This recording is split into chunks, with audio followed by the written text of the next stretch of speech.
ఈ social media యుగంలో ప్రతిదీ భూతద్దంలో చూసే పరిస్థితి వచ్చేసింది. ఒకరికి చేతులెత్తి నమస్తే పెట్టినా తప్పే, కాళ్ల మీద కాళ్ళు వేసుకొని 10 మందిలో కూర్చున్నా తప్పే. మా అభిమాన నటుడితో నమస్తే పెట్టించుకుంటారా, మా అభిమాన హీరోలు దర్శకుల వద్ద కాళ్ల మీద కాళ్ళు వేసుకుని కూర్చుంటారా అంటూ సోషల్ మీడియాలో ట్రోలింగ్ చేయడం పరిపాటిగా తయారైంది.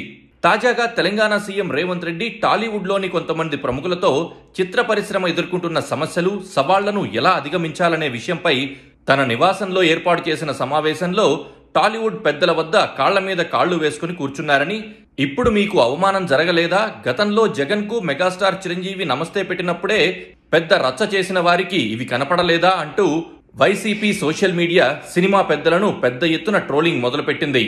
ఇంటికి పిలిచి అన్నం పెట్టి గౌరవించిన మా నాయకుడిపై అనవసరంగా తప్పుపట్టారు, కానీ తెలంగాణ సీఎం రేవంత్ రెడ్డి కనీసం నివాసంలోకి కూడా రానేయకుండా కేవలం ఇంటి బయట ఉన్న గార్డెన్లో కూర్చోబెట్టిన ఆయనపై నోరు మెదపలేదు అని వైసీపీ సోషల్ మీడియా తెగ బాధపడిపోతోంది. కానీ ఇక్కడ ఇరువురు సీఎంలు ఎవరినీ అవమానించలేదు.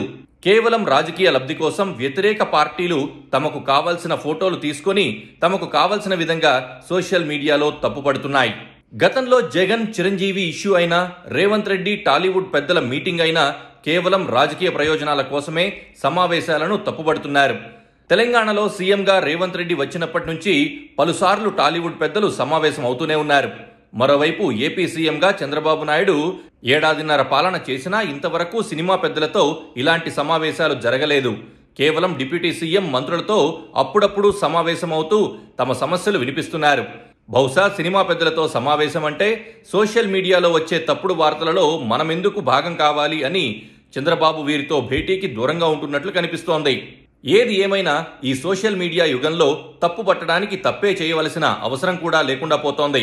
ప్రతి చిన్న విషయాన్ని భూతద్దంలో చూసే వారి సంఖ్య సోషల్ మీడియాలో ఉన్నంతకాలం ప్రముఖులకు ట్రోలింగులు తప్పవేమో.